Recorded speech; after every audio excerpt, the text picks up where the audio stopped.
Good morning, everyone, and welcome back. We are on our series 10 of Teacher's Guide to Trauma training series videos. And if you haven't been able to see our other YouTube videos, go ahead and check those out for chapters 1 through 9. I am Catherine Trujillo. I am an early childhood mental health reflective coach at the Council in the San Luis Valley. And I'll let my colleagues introduce themselves. Hi, I'm Deb Benali, and I am an early childhood mental health consultant at the Early Childhood Council in the San Luis Valley and work alongside Catherine and Kaylee. Hi, everyone. I'm Kaylee Hand. I am an early childhood mental health consultant as well, and I work for the San Luis Valley Early Childhood Council. So we're going to get started with establish a predictable and stable classroom community. Catherine, are you going to go full screen? Thank you.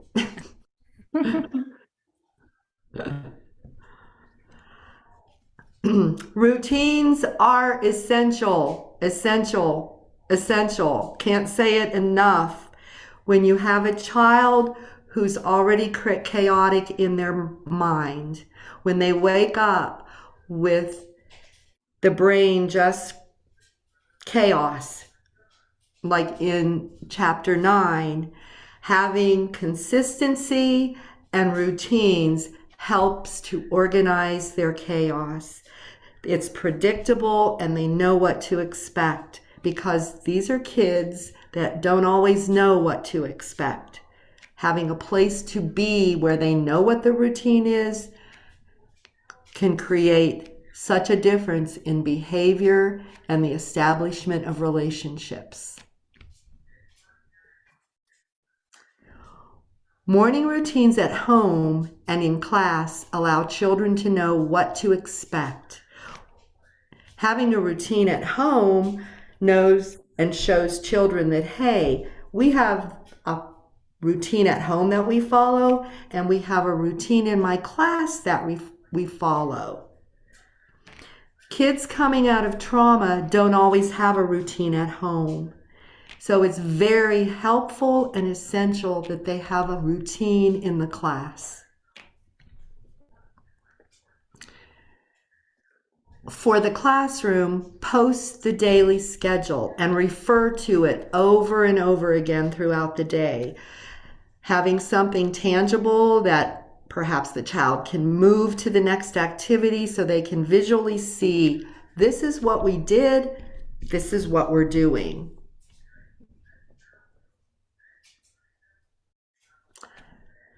And like I said, it says review it every day, and I say review it every hour. Review it whenever you need to review it. And ask your class, what's next? Where do we go from here? See if they are understanding what the routine in your classroom is.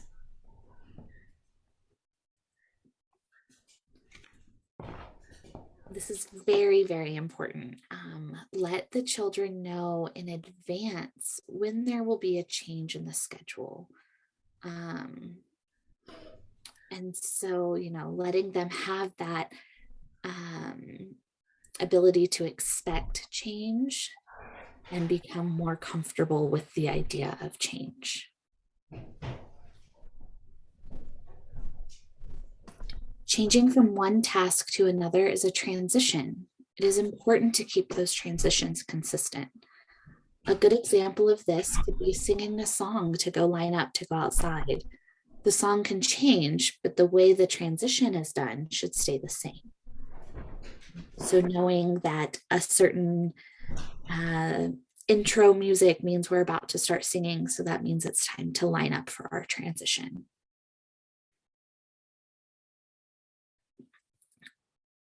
If you know you will be out, try to arrange for the same substitute every time. Often, children with trauma have difficulty accepting substitute teachers. Change is not a safe feeling. So having as much consistency through change will help feel safe for these children.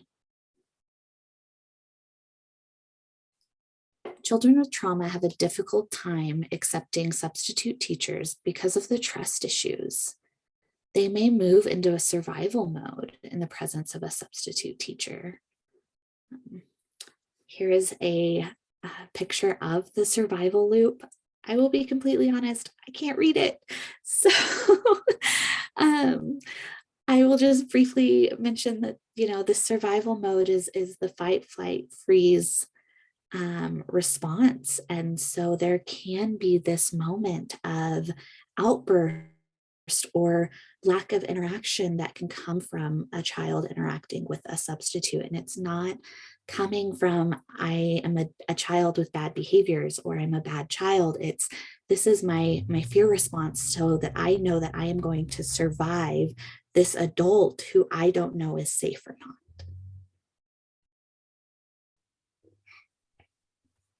Being proactive and having someone they know in the classroom can allow that child to feel comfortable and safe through this change of teacher or schedule.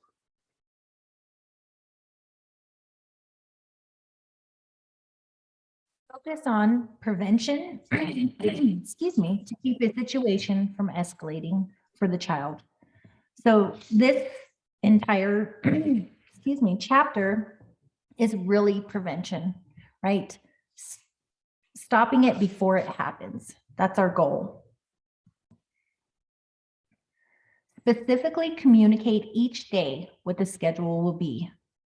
So going over your schedule at large group time, circle time, talking about it, maybe having a movable piece on your schedule and the children help you track it and continually ask questions. And Deb, I like how you said earlier, repeat the schedule often. A 5-minute check-in before commencing to learn can be very helpful for students with trauma. So where are you at today? How are you feeling? You're trying to gauge how they're coming into the classroom, right? We don't know what their morning was like. We don't know what the night before was like and where they're at on the scale. I'm grouchy. If I'm hungry and tired, I'm not the same person if I'm not. So kids are the same way. We need to realize that they do have a life outside of school and it impacts them when they get there. And as always, we have our reference, Teacher's Guide to Trauma, 20 things kids with trauma wish their teachers knew. And all of our contact information.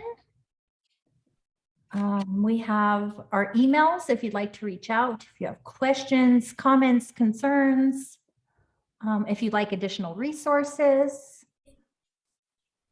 Is there anything else you guys can think of that we might have left out? We thank you so much for joining us, and we'll see you for Series 11. Bye, everyone. Bye. Run.